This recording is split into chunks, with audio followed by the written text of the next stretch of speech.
Баршаларыңызға сәлем, каналыма қош келдіңіздер. Бүгін мен сіздермен өзімнің балық етінен котлетті қалай жасайтыным туралы бөлісемін. Видеоны міндетті түрде соңына дейін қарап, лайк басып, пікір жазып кетуді ұмытпаңыздар. Ең алдымен пиязымызды ұсақтап турап аламыз. Кейін оны тартылған балық етіміздің үстіне саламыз. Келесі кезекте картобымызды үккіштің кішкентай бөлігінен өткізіп аламыз. Енді осы үккіштен өткізілген картобымызды ақырындап қолдың көмегімен қыса отырып, суын ағызып тастаймыз. Дәміне қарай тұз, қара бұрыш және де бір жұмыртқамызды салып, барлығын жақсылап араластырамыз.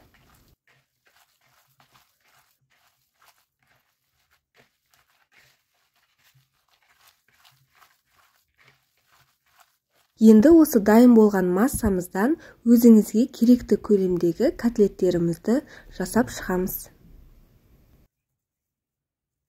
Керек заттардың мөлшерін описание бөліміне жазып қалдыратын боламын. Оны ашу үшін осы видеоның тақырыпшасының үстін бассаңыздар, сіздерде описание бөлімі ашылады. Барлығын сол жерден көре аласыздар.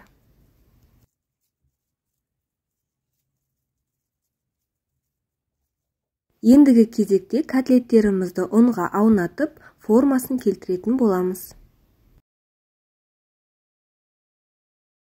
Бұл жерде мен қолдың көмегімен ақырындап басын қарай отырып, сопақша формаға келтірдім. Сіздер өз қалауларыңыз бойынша домалақ немесе сопақ формаға келтіре берсеңіздер болады.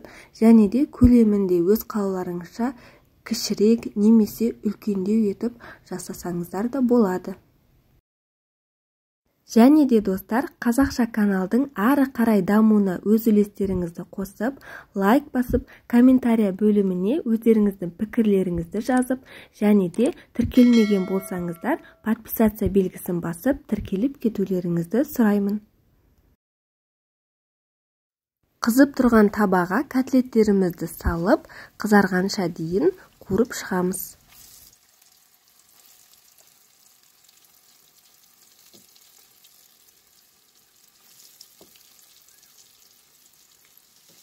Бір жақ беті қызарғаннан кейін, екінші жақ бетіне аударып қуыратын боламыз.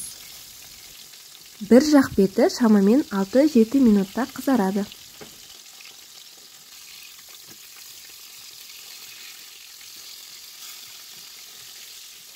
Екі жақ беті де қызарған котлетімізді ақырындап майдан аламыз.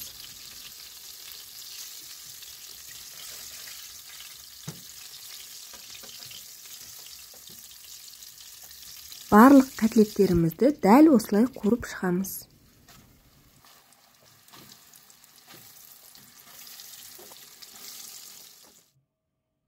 Міне котлеттеріміз осылай қызарып, әдемі болып қуырылып шықты. Келесі кезекте пиязды ұсақтап турап, сәбізді үккіштің үлкен бөлігінен өткізіп аламыз. Қызып тұрған табаға сұйық майымызды құйып, үстінен пиязымызды салып, шамамен 3 минуттай қуырамыз. Кейін сәбізімізді салып, тағы да 3-4 минуттай қуырып аламыз. Дәміне қарай тұз, қара бұрыш және де томат пастасын салып араластырамыз.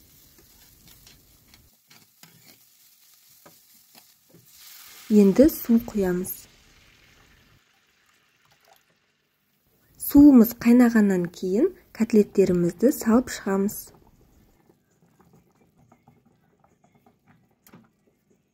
Қақпағын жауып, шамамен 25-30 минуттай қайнатамыз. Дайын болуға 5 минут қалғанда ас-көк сепсеңіздер болады. Міне достар, біздің балықты котлетіміз дайын болды.